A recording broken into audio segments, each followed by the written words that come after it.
Good morning, ladies and gentlemen. I would like to welcome you to our second session with the theme, Disruptive Technology and Innovations in the Water and Sanitation Sector. We have our panelists, and I would like to invite Madame Aoussen Edsar from Sonez, Senegal. Madame Sarr, vous êtes très bienvenue.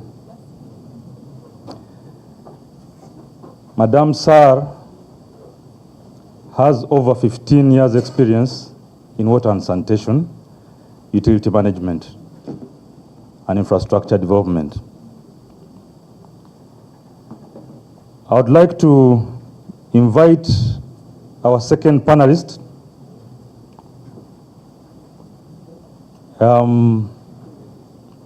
Ernest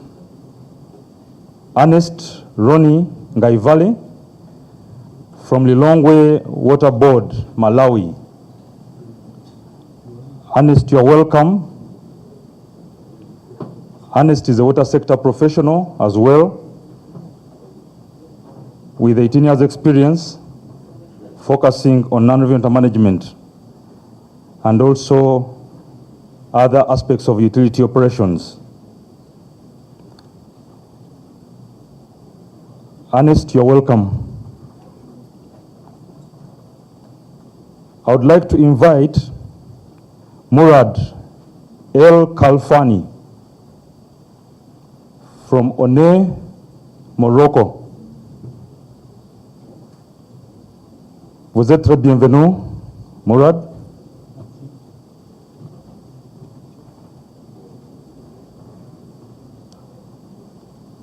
We also have on our panel a keynote presenter, Engineer Mahmoud Lutaya from National Transport Corporation, Uganda. Engineer Mahmoud, you're welcome. Engineer Mahmoud is the General Manager of Kampala Water.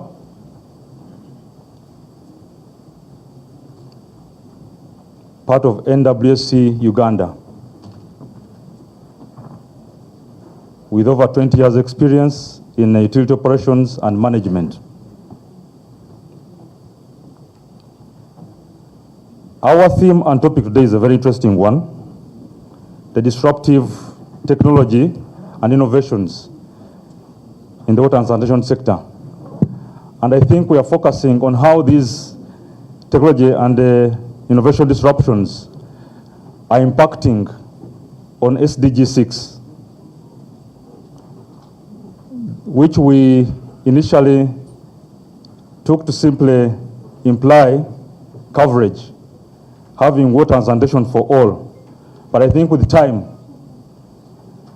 this aspect of having water and sanitation for all has gotten more and more qualified to be able to break down what we need to do. In having water and sanitation for all, of course, the water side should be safe, but more importantly also affordable. So it touches a lot on efficiency and effectiveness, both in investments and in operations. Trying to make access better and better with time. Trying to focus on water quality and the challenges given the continuous depleting and depleting resources from which we draw to tutor and deliver. And of course, knowing that fresh water is finite, its reuse and its efficient use is becoming more and more important by the day. And also ways of conserving and protecting it also play a very big role.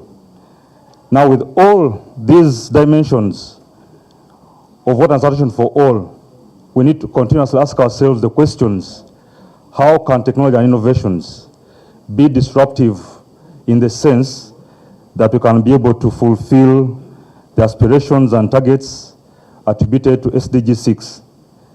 I want to believe that during our session today, the second session, we should be able to get some answers to these very, very fundamental and interesting questions.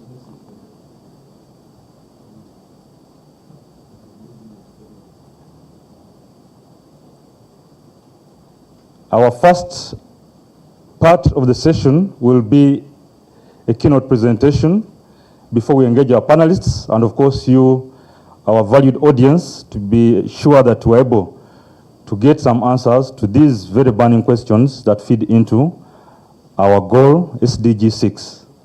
Engineer Mahmoud, I would like to invite you to make your keynote presentation.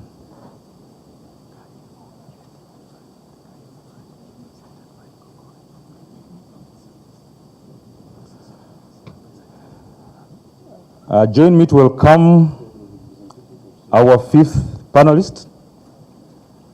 We have a representative from Sodesi, Côte d'Ivoire, Mr. Hippolyte. Please come forward. Vous êtes très bienvenue.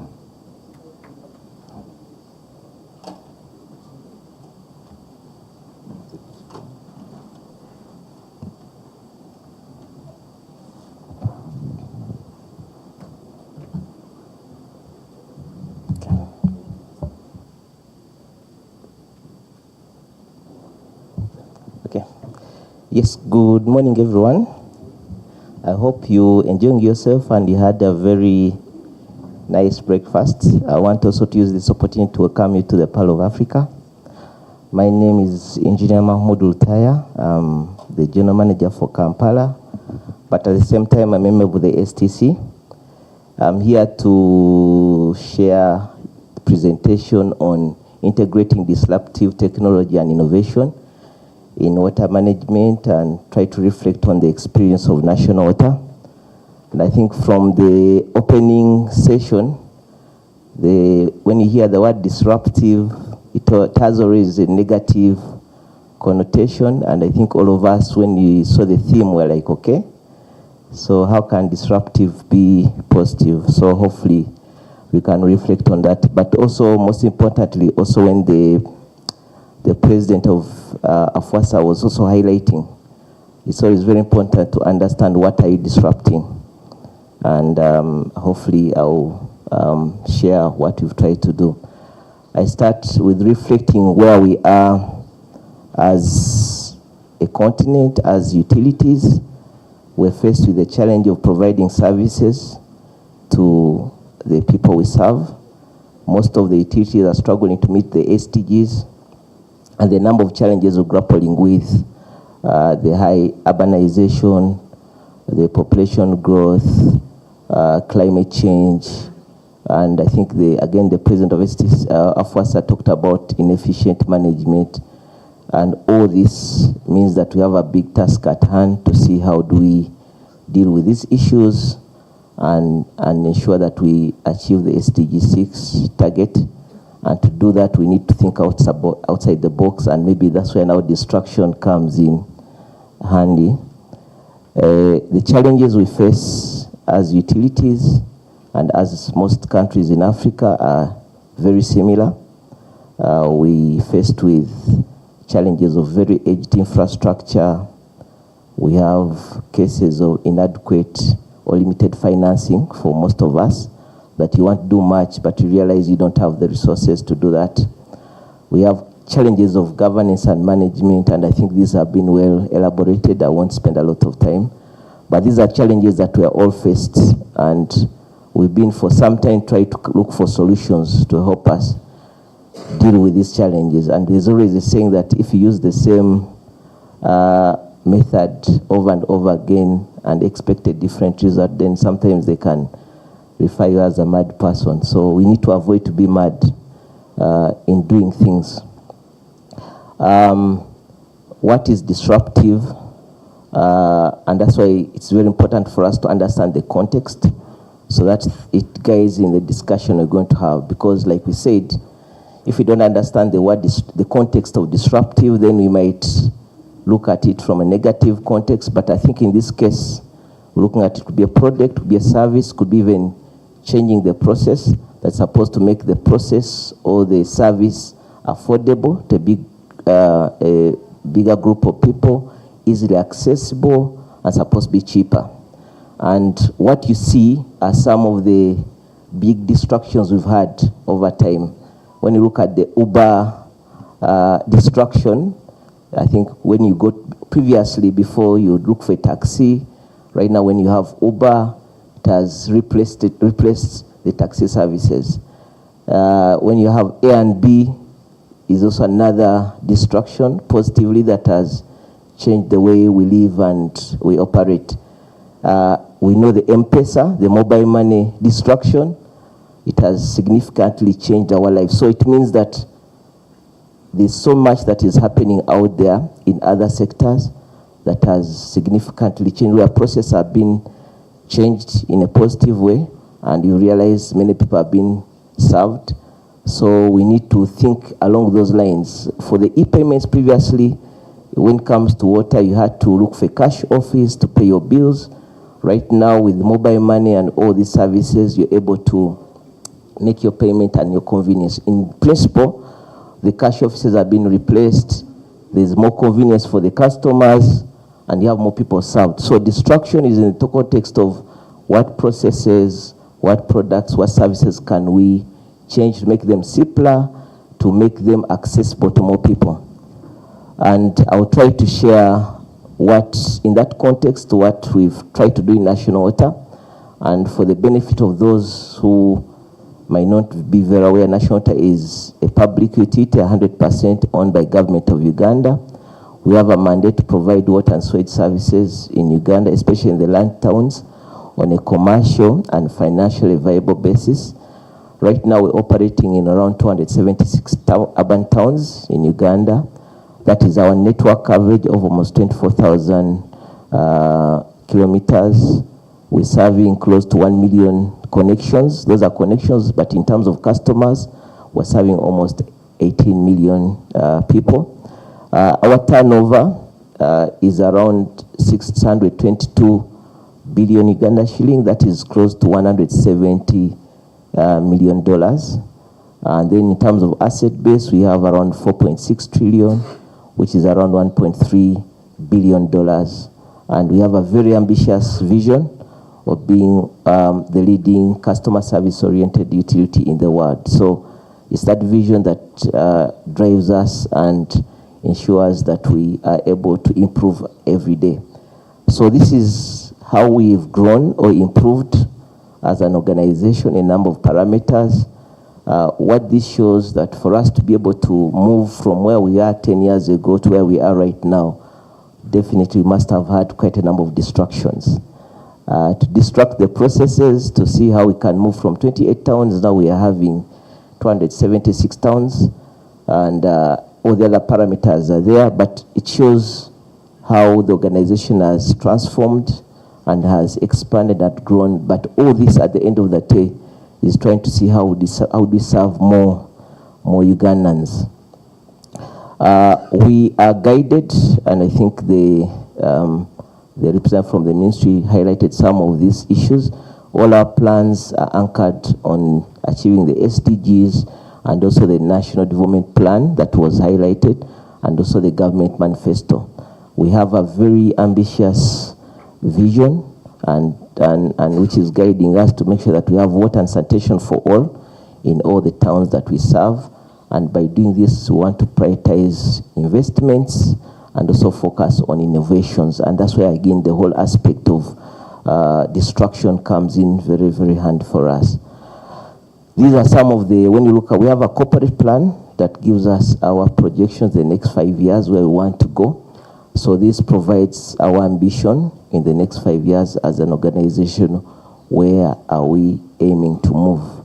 But bottom line is we want to make sure that in the next 4 years we make progress in making sure that we serve as many Ugandans as possible. So the number of initiatives or distractions that we've managed to integrate in our operations. And when I talk about distraction, in this case, I'm reflecting a lot on the processes we've had to change. in the context of replacing or making them simpler or cheaper with the intention of serving as many Ugandans as possible. One of the biggest challenges we are facing in all utilities is managing non-revenue water. When you reflect where we are, some time back we were running basically a highly manual-driven system where capturing leakages was with the register, where you relied a lot on the experience and knowledge of the staff to tell you where the network is, and you had no option even to understand the magnitude and the extent of the problem. Over time, we have transitioned significantly in utilizing technology. We have a case where now all our staff are using gadgets in capturing the leakages, in managing them, and also tracking them. But also on top of that, what I will show in the next slide is we've also tried to adopt machine learning in terms of, with the data we collected, we're able to predict the points of failure within a network to facilitate network replacement. One of the processes we've also tried to re-engineer is the way we handle the theft and illegalities. We've tried to engage and partner with security agencies and also judiciary in terms to fight the stealing of water. So we have a dedicated team that we're working with that involves the Army and UPDF, and this has been very critical for us in cracking down theft of water. And on top of that, with the judiciary, we even established a utility court where these cases have been dealt with. We've been having a pilot. I talked about machine learning, where we're using AI, where when you collect data on leakages over time, you're able to predict which points of failure you're going to have in a network. And this has allowed us to be able to identify which lines you're able to replace and able to benefit from the savings and also reduction of reduction of losses within the network. So under this arrangement, we're able to identify the critical sections of the network for replacement by utilizing artificial intelligence. Now, a number of things I've also done in terms of digitization. I talked about transforming from a largely manual system to full digitalization. As a corporation, the approach we've used is one of, as much as possible, developing all these systems and solutions in-house. We have dedicated teams that we're using to develop these systems internally. Our model is first, develop. Second, where you can't develop, you can only collaborate. And buying becomes the last option. So we have a number of in-house solutions that have been developed to maximize the uptake of technology and also encourage data-driven systems. But also we have the SCADA solutions that have basically completely transformed the way we operate our systems and plants, to the extent we're able to identify quickly, real-time, any anomaly you have with operations, and that allows you to deal with some of these challenges in the shortest time possible. We've also tried to benefit and utilize generate power from our wastewater, and I think it's one of the facilities we'll be able to tour, where we're generating almost 630 kilowatt hours from our wastewater treatment plant.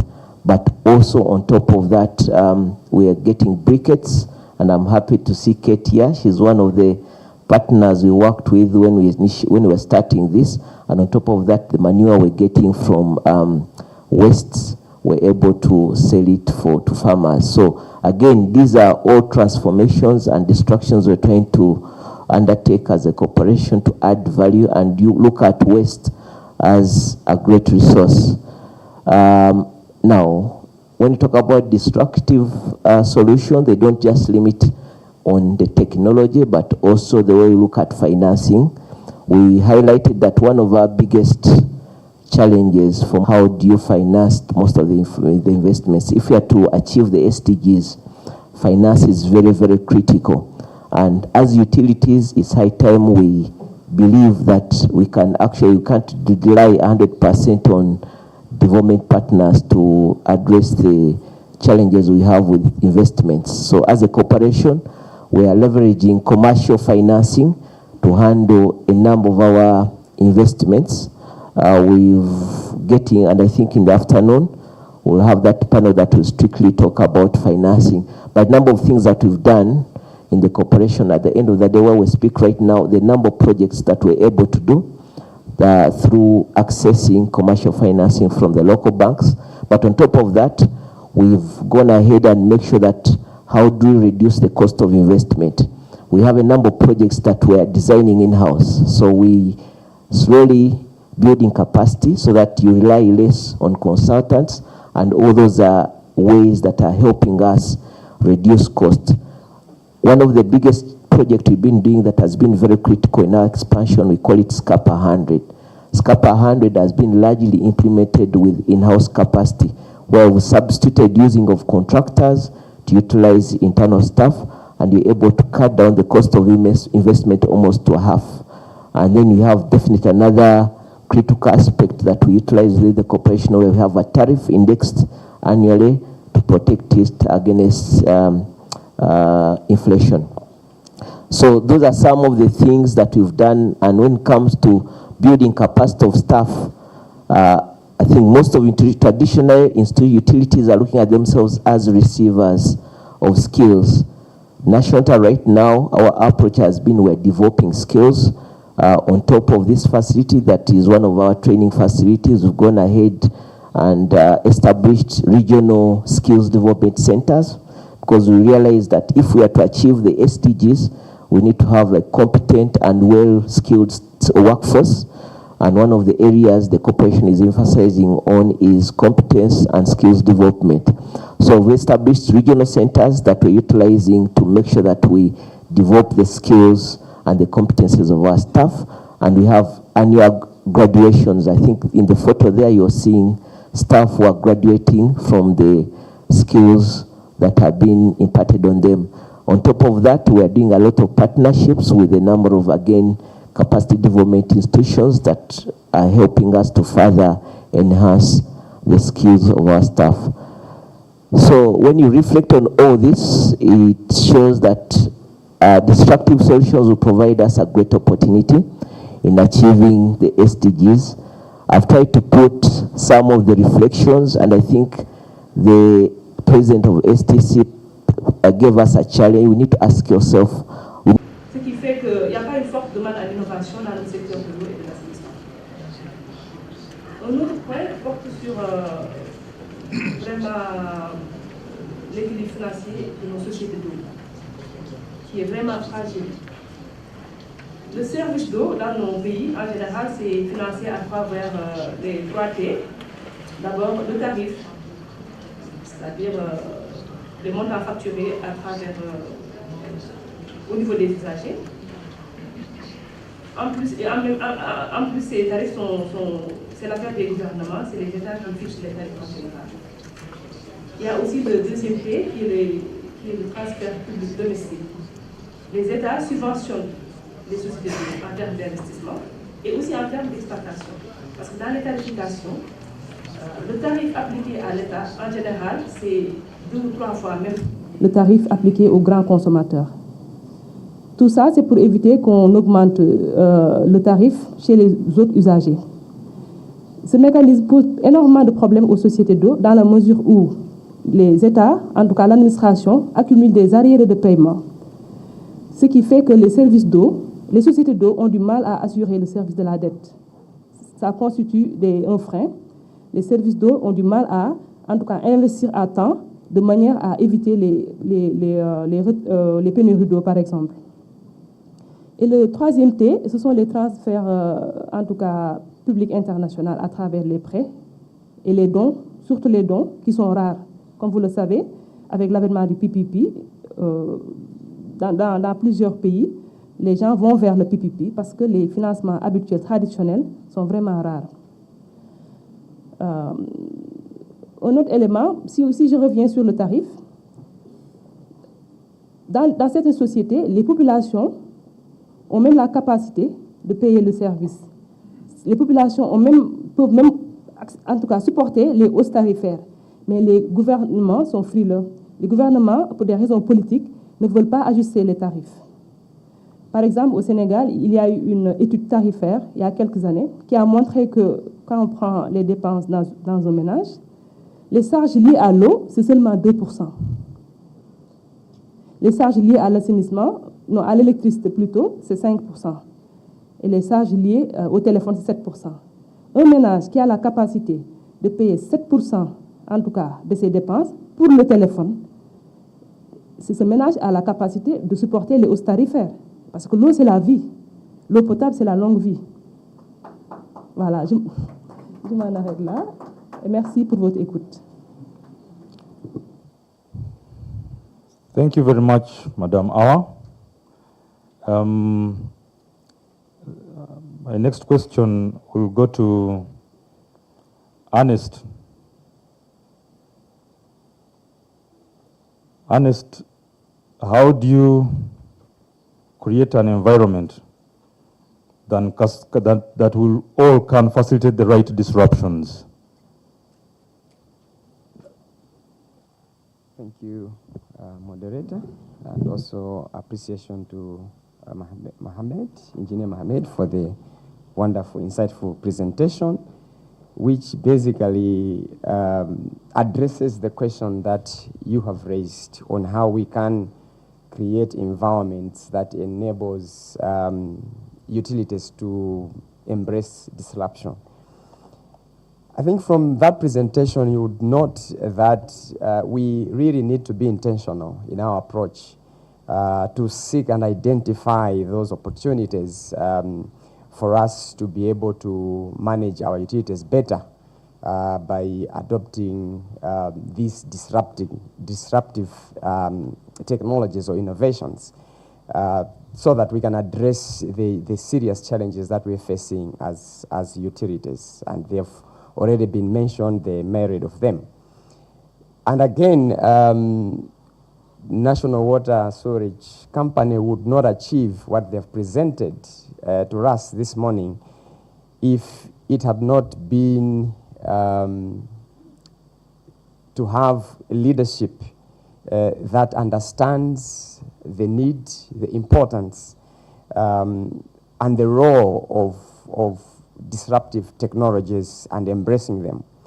So we have learned from that presentation that we need to have that kind of leadership that is ambitious, leadership that is agile, leadership that is really daring their staff to innovate and discover new ways of doing things, taking calculated risks, because without that, we would not go anywhere in as far as embracing disruptive technologies. But also, at the same time, be willing and be open and allowing for the staff to make mistakes. Because the other challenge that we have for people to be afraid to take steps in embracing new technologies is the fear of failure. So where you have management that is permitting, allowing you to take those calculated risks and then give you freedom to fail and then encourage you to improve from those lessons, I think that is also very, very key to ensure that we have an environment that is permitting us to disrupt our operations. But again, we will not go anywhere in embracing disruptive technologies, and the previous speakers already mentioned this, if we don't innovate and mostly if we don't introduce rather research and development units within our utilities, because we have to be really intentional, and then we need to create some innovation hubs or incubators to allow us identify these opportunities and then seize the opportunities where we have been able to discover some issues that would take us to the next level of efficiency. But again, it would not work if we don't create an environment that allows us to change our mindset. I think that is very important. I would borrow the quote from my CEO who always say, make sure that you fix the people that are supposed to fix the pipes first. Because otherwise, even if you have a good system and you have those people that are still operating in the traditional approaches, we are not going to go anywhere.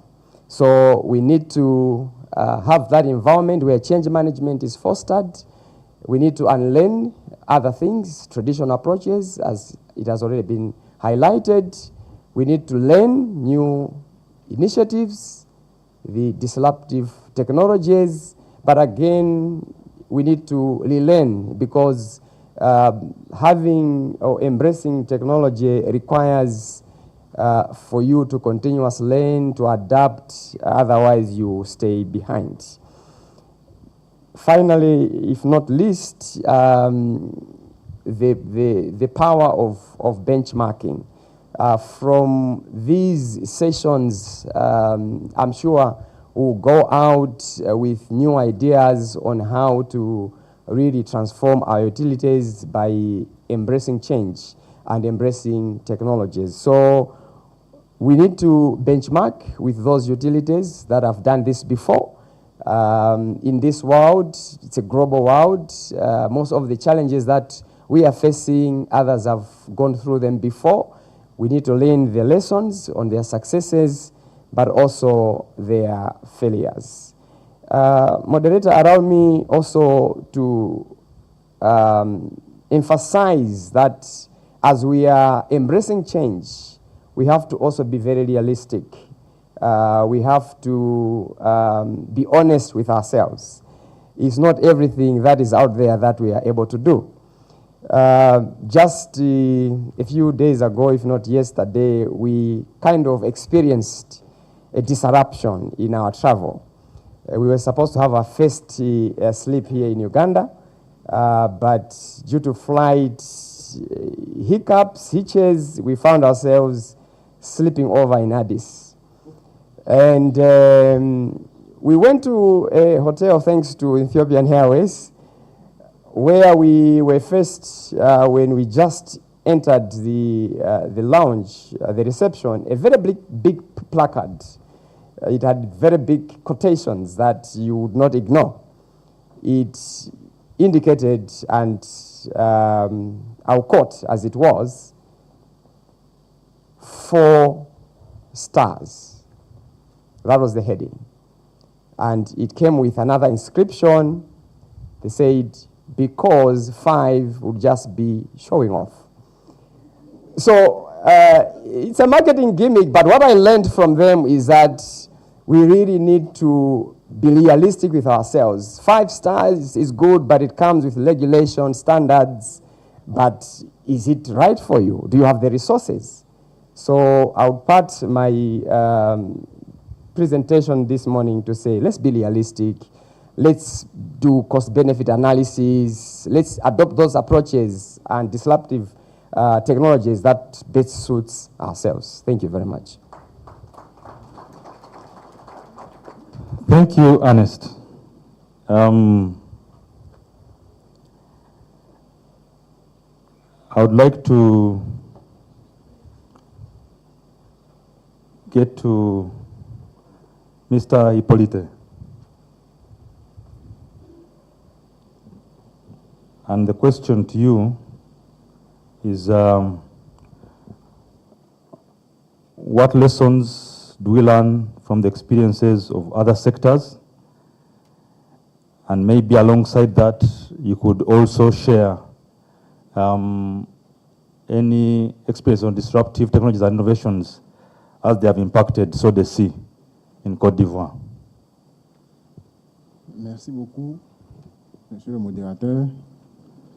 Alors, sur les leçons apprises des autres secteurs qui ont déjà emprunté le chemin de l'innovation technologique, des technologies disruptives, ce que je peux dire, c'est un cheminement par rapport à ce que nous avons déjà constaté au niveau de la Côte d'Ivoire, notamment, c'est beaucoup plus dans le secteur de l'électricité et aussi des télécommunications que nous avons pu noter ces innovations, ces technologies disruptives.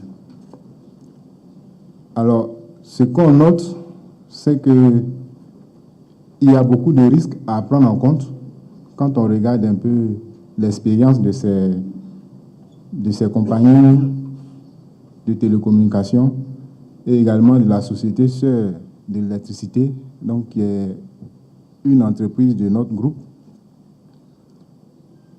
Il faut dire par exemple que pour le secteur de l'électricité, les compteurs communicants sont utilisés depuis un certain temps et il y a aussi le prépaiement qui est utilisé. Ça fonctionne bien au niveau de la Côte d'Ivoire. Aujourd'hui, on arrive à gérer l'électricité à distance. Vous pouvez interrompre la fourniture comme rétablir la fourniture chez un client. Mais en même temps, il y a des risques par derrière qu'il faut prendre en compte. C'est pour cela que je dis que c'est un cheminement. Donc nous, dans le secteur de l'eau et de l'assainissement, on doit pouvoir prendre en compte, on doit pouvoir s'inspirer de ces risques pour pouvoir mieux aborder donc, la question de l'utilisation, de l'intégration des technologies disruptives dans notre secteur. Tout à l'heure, mon prédécesseur ou la dame qui a parlé premièrement dans notre panel ici, la question de la lenteur de l'introduction des technologies disruptives dans le secteur de l'eau et de l'assainissement. C'est parce qu'on ne peut pas aller plus vite que l'établissement des technologies. La plupart, donc, s'appuient sur des technologies existantes. Si on a besoin de rapatrier des données, on a besoin qu'il y ait un réseau de télécommunications et il faudrait que ce réseau de télécommunications soit disponible et fonctionnel avant que nous, on puisse l'utiliser dans le secteur de l'eau et de l'assainissement. Donc, moi, je ne parlerai pas de retard, de lenteur, mais beaucoup plus de laisser le temps de la maturité technologique. Voilà, c'est ce que moi, je peux dire. Il faut qu'il y ait de la maturité technologique avant que nous puissions implémenter ces solutions dans le secteur de l'eau et de l'assainissement. Si on n'a pas attendu suffisamment pour qu'il y ait cette maturité, on va y aller de façon précipitée, je dirais, et après, tous les risques n'auront pas été pris en compte et on ne va pas avoir les résultats que nous recherchons. Voilà, donc, ce que je peux dire, hein, c'est par rapport à l'expérience donc, de ces opérateurs de télécom et d'électricité, il nous faut nous scruter l'ensemble des risques liés à l'utilisation de ces technologies. Il y a de la fraude à prendre en compte, par exemple, la fraude à la personne. Quand on permet à des clients de pouvoir acheter avant de consommer, que ce soit de l'eau ou de l'électricité, il faudrait prendre en compte le fait qu'on puisse, par exemple, se tromper sur un identifiant de client. Donc, le client qui se trompe d'identifiant, qui aura payé pour un autre client, il faut que ce risque soit intégré, de sorte à ce qu'un client ne soit pas lésé au profit d'un autre. Si on n'a pas intégré tous ces risques et que tout de suite on veut aller, comme c'est la nouveauté, il faut tout de suite aller, il faut avoir des technologies disruptives, il faut de la rupture dans ce qu'on a envie de faire, de ce qu'on a l'habitude de voir, la facturation, on a de la lenteur, comment il faut faire pour aller plus vite. Si on n'intègre pas tous ces risques-là, à la fin, on va se retrouver avec des technologies qui n'auront pas répondu réellement aux besoins et aux attentes des clients, mais plutôt on va rentrer dans un engrenage où on sera en train de régler des problèmes que les technologies auront créés.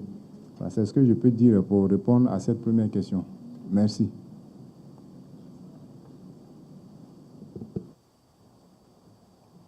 Thank you, Hippolyte. My next question is to Murad. How can disruptive solutions be utilized to address the SDG 6 problem or challenge? And again, in line with that, what opportunities do we have from the disruptive solutions that can present to the water sector, and maybe picking a leaf from the experiences in ONE? Murad.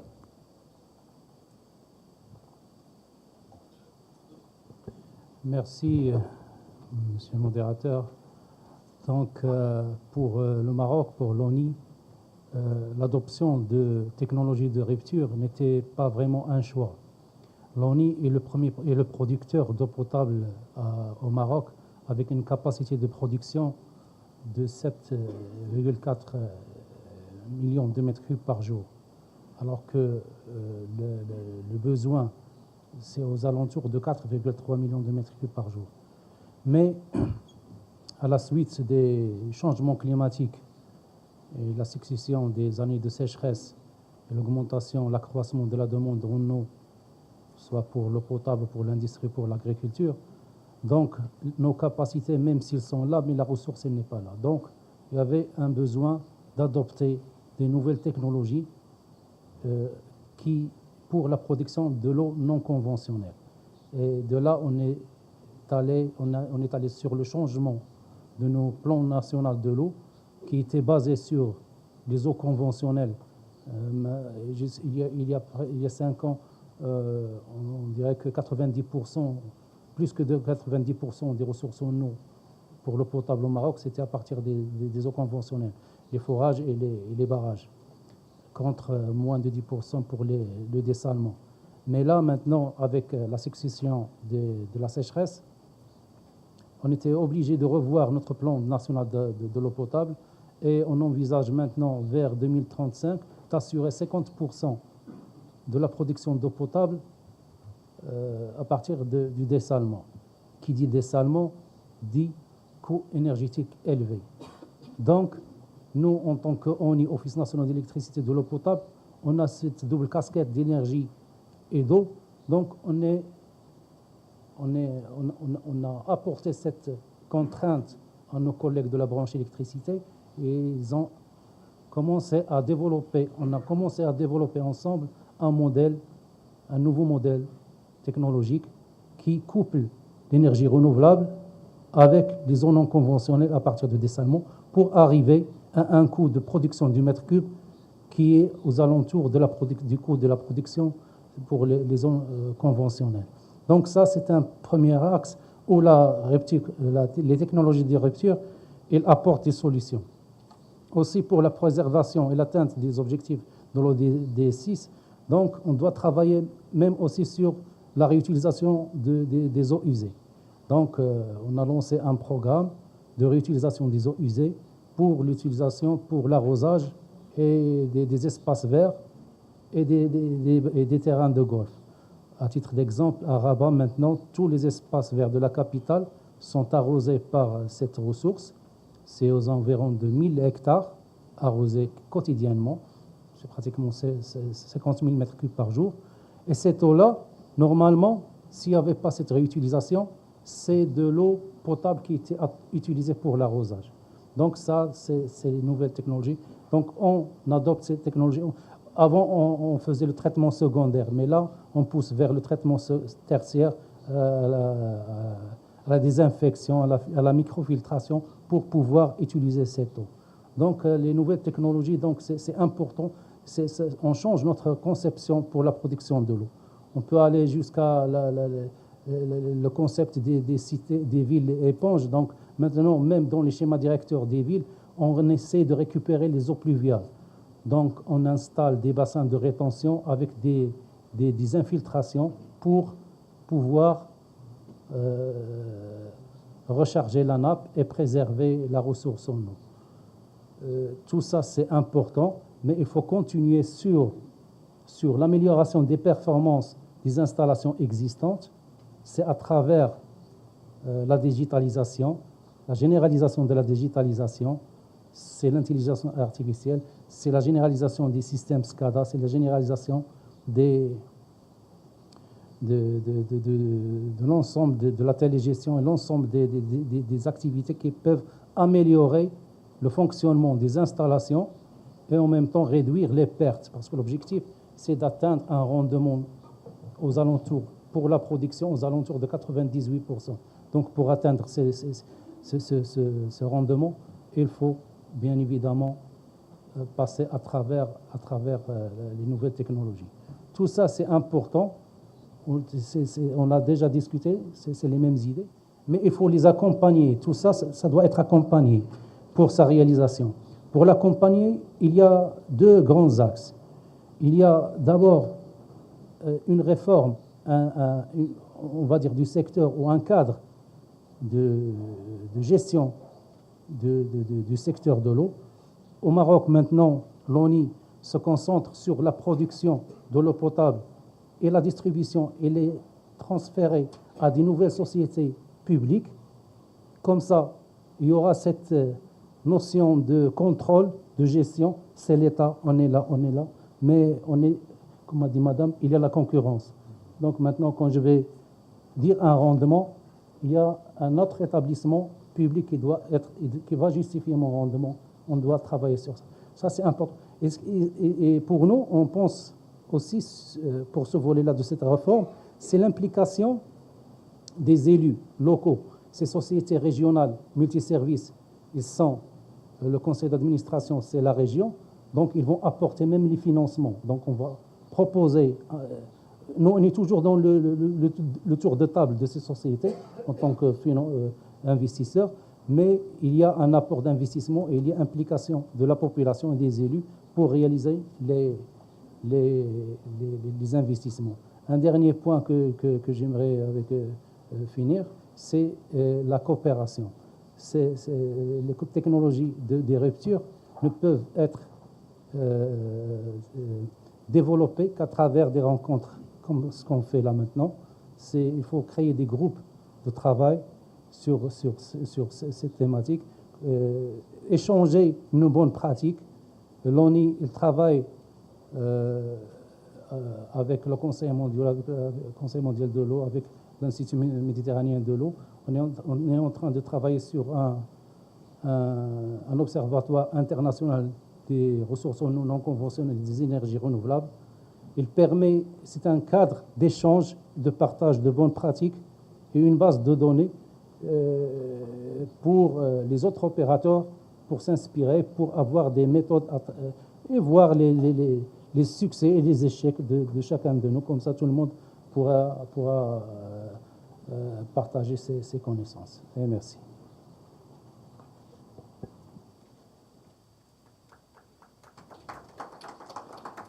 Thank you very much, Murad. I will invite 3 questions from the audience. I'm sure we have some questions from the audience.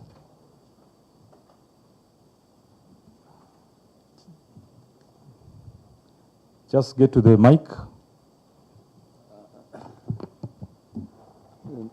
Je me présente, M. Marjani Hicham, responsable au sein de l'Office national de l'électricité et l'eau potable au Maroc.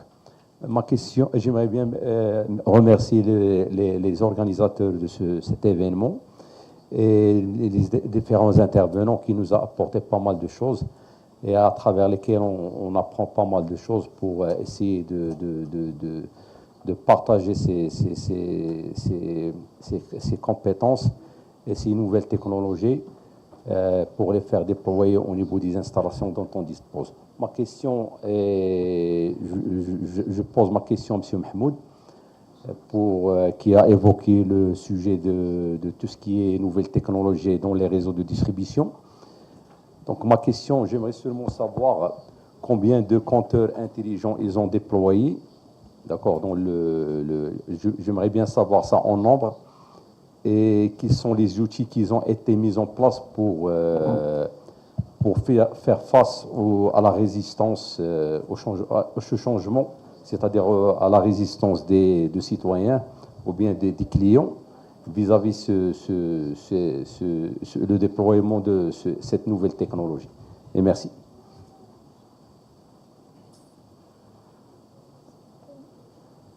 Shall we have the other 2 questions as well? Yes, over there. There's a mic. Yes, my name is Kaira Kovac. My question is about the expenses, what utilities might spend for research and innovation compared to their yearly income or compared to the asset values that they are managing. and how much it should be if it should reach 1 or 2% of this. Is your question to any particular panelist? No, to all who are representing. Yes, ma'am? Yes, yes. Okay, we shall have 4. Okay. I'm Fidel Neziermien from Rwanda. I represent the Association of Private Operators for Water and Sanitation System in Rwanda. Yes, we are talking about technologies, innovations, but Engineer Mohammed talked about the challenges that now we are facing in the sector, especially for climate change and rapid growth of population. My point is how we could involve, let me say, the artificial intelligence that could help us to anticipate or to predict in terms of planning and management, so that we can address those issues related to climate change and rapid growth of population that our utilities now are facing. Another point, yes, we have organized our engineers, association engineers, but how those engineers could be involved in the research to find those solutions, technologies, innovation, how our academic institutions are involved. This is another point that I found, that how we can transform theories into realities. Those are the 2 questions for my side. Thank you so much. Let's have the 4th question.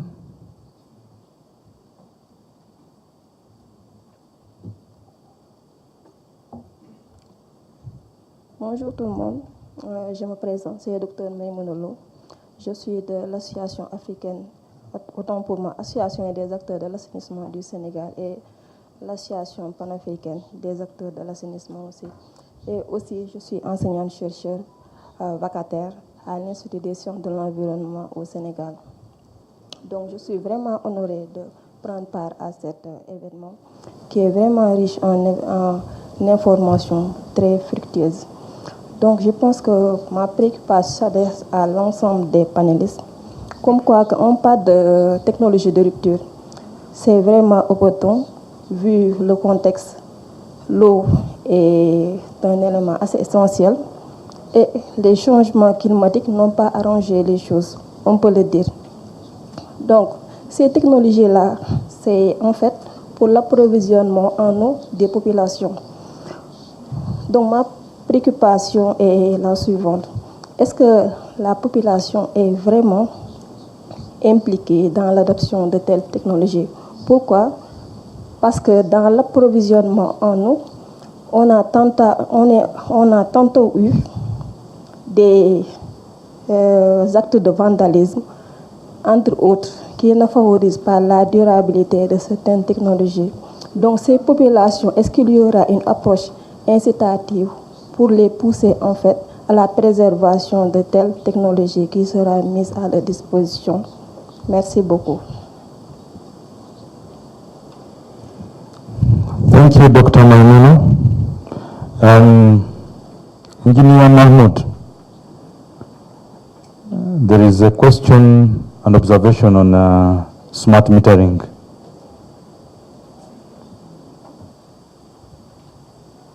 Yeah, thank you. I think they wanted to know how many smart meters we have deployed within the corporation. As NASH should have been very careful with smart metering. I think we borrowed the leaf from that big quote you saw at the hotel, you know, where 4-star is what? Good enough, and then 5-star is show off. So we try to make sure that we deploy smart meters where we believe we can drive benefit. We've used the prepaid meters mainly to serve the poor people in terms of the prepaids. We've also had prepaids mainly for government institutions, where we know that the volume and the money we're getting makes. We realize that the cost of a smart meter is still very high, and also they require quite a high skill to maintain them. And we still have very huge challenges to deal with, where we still have a population, some people not yet served. So the trade-off is like, do you go smart, 5-star, or you also invest more in serving more people? So that's why we have had to get the right balance.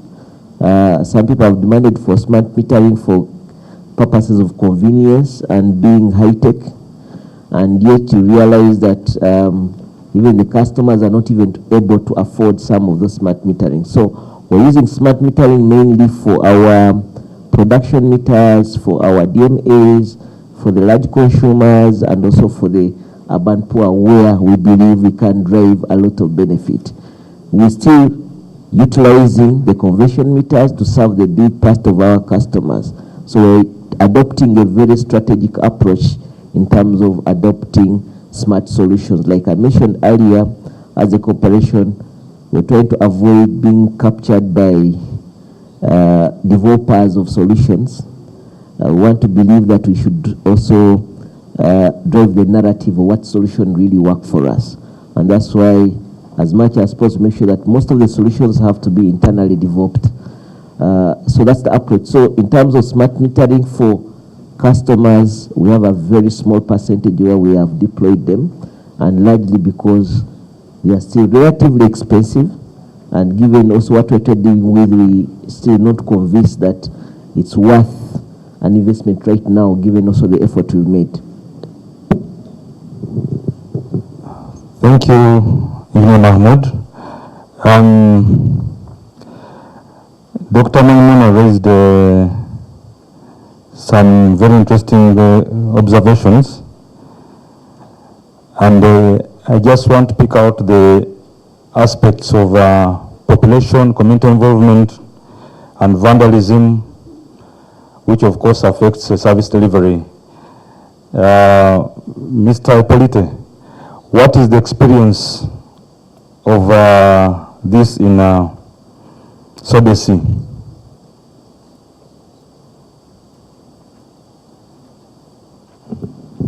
Ok, merci.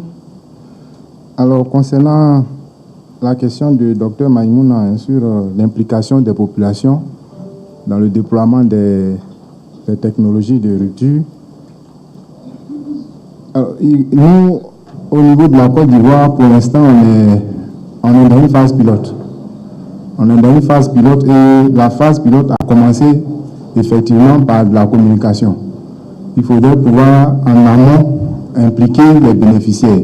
Parce que ce qu'on constate dans ce type de projet, tant que les bénéficiaires ne sont pas pris en compte dans la mise en œuvre du projet, on va difficilement y arriver. Parce qu'ils ne comprendront pas pourquoi on fait le projet. Nous, on prétend que c'est pour eux qu'on le fait, mais il faudrait qu'eux, ils aient compris comme ça et qu'ils puissent effectivement y trouver leurs bénéfices. Sinon, on démarre un projet qui est déjà mort-né en fait. Voilà, donc le premier élément, aujourd'hui, au niveau de Sodesi, on est à 45 000 compteurs installés à peu près, les compteurs intelligents. Mais on n'a pas de problème de sabotage par rapport à la population. Le projet s'est tellement bien déroulé qu'on est en train d'arriver dans la phase de déploiement général sur Abidjan et dans quelques villes de l'intérieur. Donc ce que je peux dire là-dessus, c'est d'abord en amont bâtir un bon plan de communication. Aujourd'hui, nous communiquons sur l'ensemble de nos plateformes, que ce soit les plateformes en ligne, que ce soit sur les factures que nous déposons chez les clients. Pour les clients qui ont la possibilité d'avoir la facture en ligne, quand ils rentrent sur la plateforme, il y a le message de communication et de sensibilisation qui s'affiche. Ce n'est même pas seulement pour les technologies de rupture, mais pour l'ensemble de l'infrastructure d'eau et d'assainissement que nous gérons. Sur les ouvrages d'assainissement, c'est la même démarche qui est adoptée. Pendant les périodes de pluie, par exemple, on voit des populations qui déversent toutes sortes d'ordures dans les réseaux d'assainissement. Donc, on envoie également des messages sur les plateformes pour dire aux clients comment est-ce qu'il faut se comporter. Et c'est ce qu'il faut faire, à mon avis, pour pouvoir prévenir ce type de désagrément, justement, qui met à mal les projets. Déjà que nous n'avons pas suffisamment de ressources financières, pour les projets, mais pour le peu que nous avons, pour pouvoir démarrer des projets pour les populations, il faudrait que ces populations soient impliquées depuis l'amont pour pouvoir aller à une véritable réussite de ces projets. C'est ce que je peux donner comme élément de réponse au docteur concernant la question de la communication avec les clients. Merci. Thank you, Hippolyte. Madam A, from your engagement in project planning and so on, to what extent is artificial intelligence and other technologies facilitating the planning and management process of the project's infrastructure?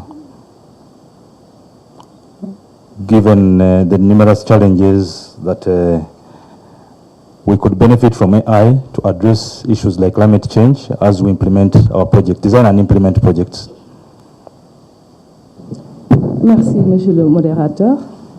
À ma qualité de chef de projet en charge de la planification des investissements de la SONES, la SONES a une vision claire en termes d'investissement à long terme. La SONES établit périodiquement des schémas directeurs d'alimentation en eau potable et les actualise récemment dans tout le territoire national, en tout cas dans tous les centres urbains de son périmètre. SONES a déjà actualisé ces schémas directeurs et les investissements actuellement sont estimés à 3 000 milliards. Et dans ces investissements, la SONES prend en compte en tout cas tout ce qui est technologie, en tout cas tout ce qui est technologie qui permet de faire face à des défis. Et l'un des défis majeurs rencontrés, notamment dans la qualité de l'eau, c'est la prolifération des algues dans les eaux de surface, qui fait qu'on utilise beaucoup de sulfate d'alumine et ça crée beaucoup de boue. Du coup, nous avons introduit un polymère qui s'appelle polydacmac, qui permet de réduire de 30%, en tout cas, la quantité de sulfate d'alumine utilisée. Et dans les ouvrages majeurs, comme les stations de traitement, les stations de pompage, les suppresseurs, nous avons en tout cas mis en place des investissements qui visent à économiser de l'énergie, qui visent à assurer la durabilité des équipements, notamment au niveau de la supervision via la télégestion, un système qui s'appelle DCS, qui est un système de contrôle commande très avancé qui permet de faire des diagnostics, en tout cas d'optimiser en tout cas l'utilisation de l'énergie. Également, une technologie de rupture utilisée récemment, c'est le refroidissement par chaleur. C'est au niveau des stations de pompage. En tout cas, ça permet de refroidir en tout cas tout ce qui est variateur de vitesse, tout ce qui est les pompes qu'on utilise dans les stations. Et en tout cas, ça permet de préserver en tout cas ces équipements. Parce qu'avant, on utilisait de l'eau très chargée en chlore. Avec les fuites observées, ces équipements se dégradent très vite. Maintenant, avec le nouveau système de refroidissement par chiller, on augmente la durée de vie des équipements. Voilà. Et également, du point de vue électrocoloration aussi, c'est introduit dans notre secteur, compte tenu des contraintes environnementales et sociales, notamment remplacer l'électrocoloration du sel, remplacer le chlore-gaz utilisé par l'électrocoloration du sel. Parce que le chlore-gaz en milieu urbain, c'est dangereux si ce n'est pas bien utilisé. Voilà. Il y a d'autres en tout cas, technologies qu'on a identifiées, qui a fait l'objet d'études. On a réalisé des ouvrages et ça permet vraiment d'atteindre l'ODD 6.1. Merci. Thank you, Madam A. Ernest, briefly, what is your experience with collaborations on research and innovation in Malawi and maybe particularly for the water board in Longwe? Do you have some collaborations for R&D and innovations that are probably impacting on the water board's service delivery? Thank you, moderator. Not much. I think we have not quite uptake on that as our colleagues in Uganda, because at the moment, we don't have a standalone unit for research and development. This is something that we are learning from here, especially to actually utilize local resources to develop our own products. But what we've been able to do is to collaborate with the other institutions that are already providing solutions. What we've done is to ensure that the solutions that we are having are tailor-made to our needs. Like, for example, we've actually in the process of developing a force management system, an integrated force management system, which we have asked the consultant to develop a solution that will be owned by Lilongwe Water Board, because previously we had an off-shelf solution that did not meet our needs and also affected scalability of operations. So learning from that, what we are now moving forward is to collaborate with other partners, develop our own resources using their knowledge, and then we can be able to operate. Because throughout these processes, we are also building up knowledge transfer programs so that when they have actually delivered the product to us, we are able to scale it up and then take up additional requirements and needs. Thank you very much. Murad, can we benchmark from ONE about the R&D cost? Maybe you are privy to some useful information. Merci. Donc, pour la question du budget de la recherche et développement à l'ONU, donc il y a un budget, mais c'est un budget qui ne va pas être assez important pour pouvoir développer des actions vraiment correctes, parce qu'on reste toujours un opérateur et la recherche, il relève plutôt du secteur on va dire des universités, du privé. Mais ce qu'on fait, c'est toujours dans le cadre de partenariat. Nous, on a intégré je sais pas, au niveau du Maroc, un groupement d'intérêt public. C'est un groupement où il y a des opérateurs, il y a des sociétés privées, des universités. Donc il y a un cadre. On a créé un institut national de l'eau où il y a des opérateurs qui vont apporter des financements pour financer des recherches faites par des doctorants de l'université. Nous, ce qu'on propose, c'est poser des problématiques.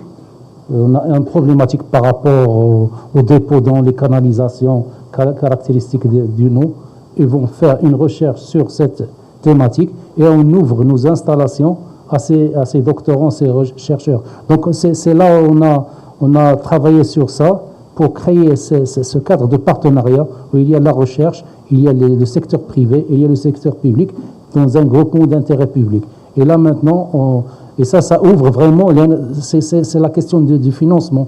Là maintenant, il ouvre des possibilités de financement. Parce qu'il y a des ministères, ils ont des financements, mais ils doivent les mettre dans des activités réelles, de recherche réelle. Donc on a commencé ça, on vient d'inaugurer l'institut dans la région du sud du Maroc. Et comme on a dit, nous, on va poser des problématiques bien spécifiques pour développer des solutions adaptées au contexte national. Donc, mais faire la recherche au niveau d'un établissement public, c'est un peu... Parce que l'État, chacun a ses spécialisations. Donc, on peut assister, on peut poser des problématiques. Mais je crois que ce cadre-là, vraiment, il donne un cadre, une base pour développer la recherche. On est une partie prenante. Et merci. Thank you very much, Murad. We want to thank our panelists for those insights.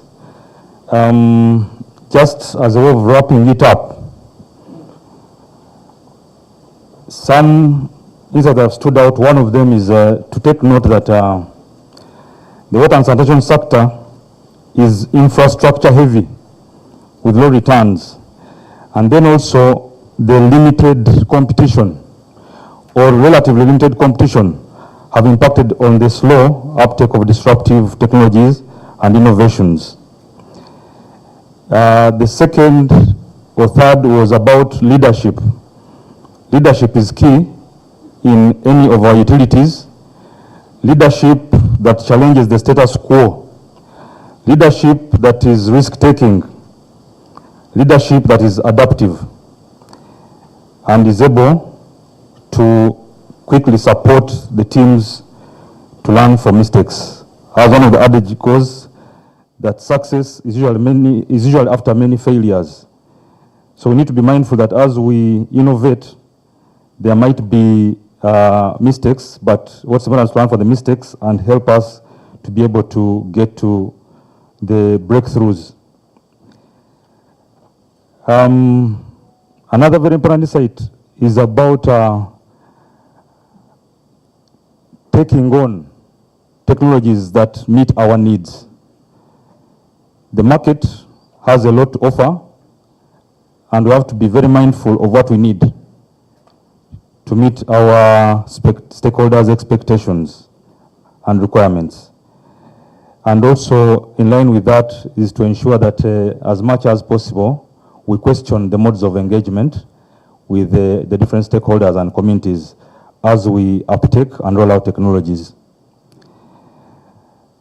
There was a very interesting statement from Murad that the taking on of disruptive technologies for ONE in Morocco was not a choice. And it was clearly citing the impact of climate change, where significant depletion and deterioration of the raw water sources compelled ONE to take on desalination and other disruptive technologies to ensure that they're able to sustain water supply and sanitation. And I think it's a call, clarion call on all of us to anticipate that we are likely to have changes for which uptake of technologies will no longer be a choice, but something that we must do for us to be able to continue being existential. And also very importantly is that for us to ensure that the uptake of these technologies is fast-tracked and accelerated, we need to strengthen cooperation and collaboration. And I think he has given further insight on that regarding the partnerships they have adopted with the public and private entities, all working together in public interest. That more or less wraps it up. I would like to ask the panelists, each one with a parting shot in under a minute, starting from the extreme, Mr. Ipwete. Under a minute, your parting shot. Bien, merci, monsieur le modérateur. Alors, comme mot de fin, ce que je peux dire, hein, c'est que nous rentrons dans une phase assez importante de la gestion des services d'eau et d'assainissement.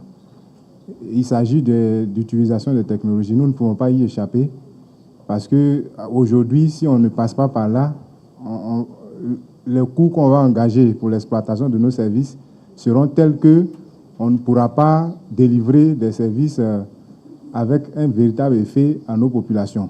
Donc nous sommes obligés de faire ce passage-là, mais il est recommandé ou bien il serait intéressant pour nous de faire une véritable analyse de risque de toutes ces solutions qui se présentent à nous, de sorte à ce qu'on puisse intégrer dans la mise en œuvre de nos projets de véritables plans de gestion des risques, de sorte à ce que les résultats à la fin auxquels nous nous attendons soient véritablement des résultats probants qui puissent nous amener à atteindre ne serait-ce que l'O2D6 qui, pour moi, est aujourd'hui la boussole de tous les opérateurs du secteur de l'eau et de l'assainissement. Comment faire en sorte que la plupart de nos populations aient accès à des services adéquats d'eau et d'assainissement.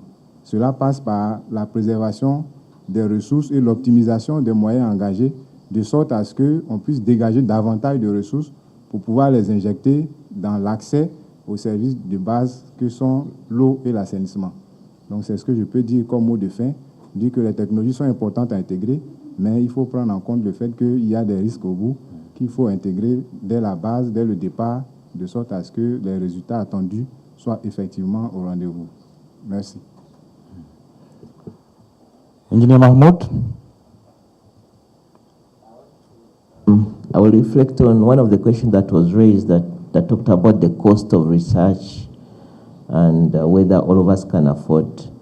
I want to look at it in a very positive way that AfWASA and the ST is providing a very good platform for us, because under AfWASA we have the research institutions with us, we have the utilities with us, and we have the problems with us. So we have a very good opportunity that we can utilize to see how we can now use this platform as a vehicle to generate most of these disruptive solutions. So that's what I would use as my take.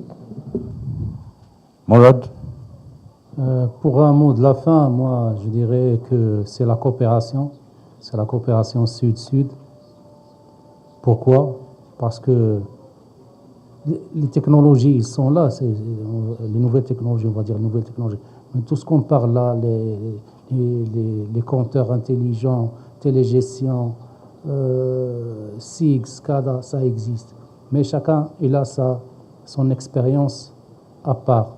Il faut faire un cadre où on interchange, on raconte nos échecs pour les éviter aux autres. C'est ça, on doit travailler sur ça, sur le renforcement des capacités. On va développer les capacités. Ça, c'est important. Donc, l'échange à travers le renforcement des capacités dans un cadre de coopération sud-sud. Et merci.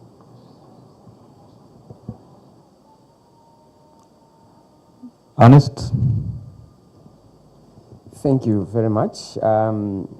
Apart from what my colleagues have said, we wanted to add, and also it came from one of the delegates as a question or a comment, that we need to endeavor to involve the people that we're serving, that is our customers, to involve them as much as we can as we take up these new technologies, because at the end of the day, they are going to be the beneficiaries. They have to understand what goes into it in terms of the costs, so that they don't go about breaking them anyhow.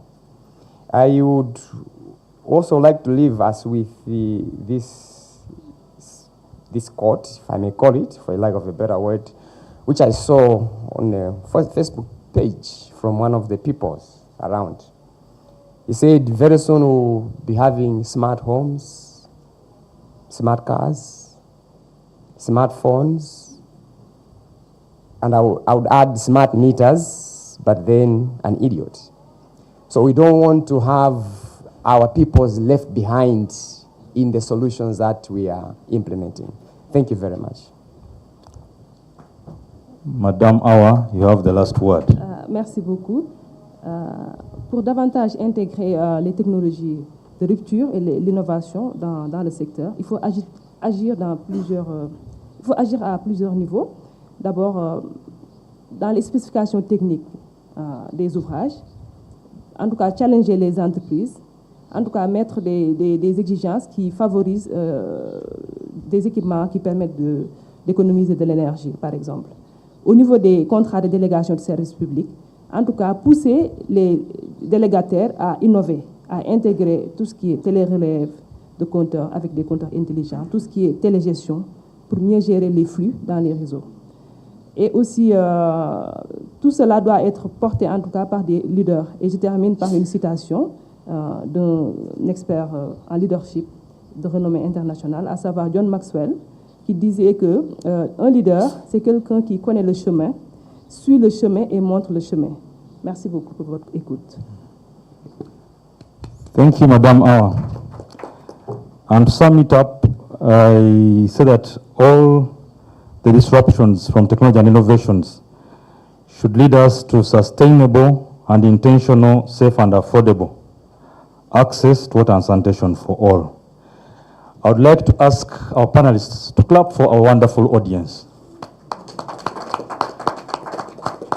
Our audience, a good turn deserves another. Let's clap for our panelists.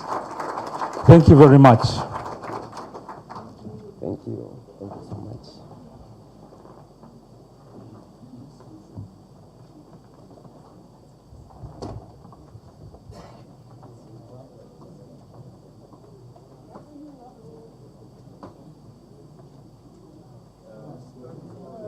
Let's have a photo session. Our moderator.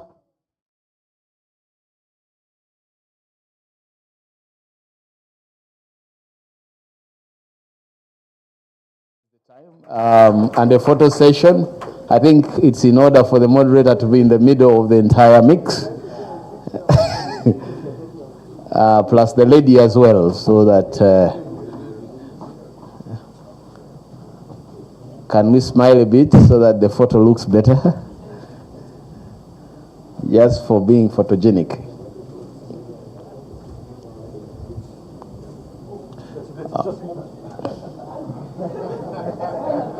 There is a gate crusher here. That is a good one.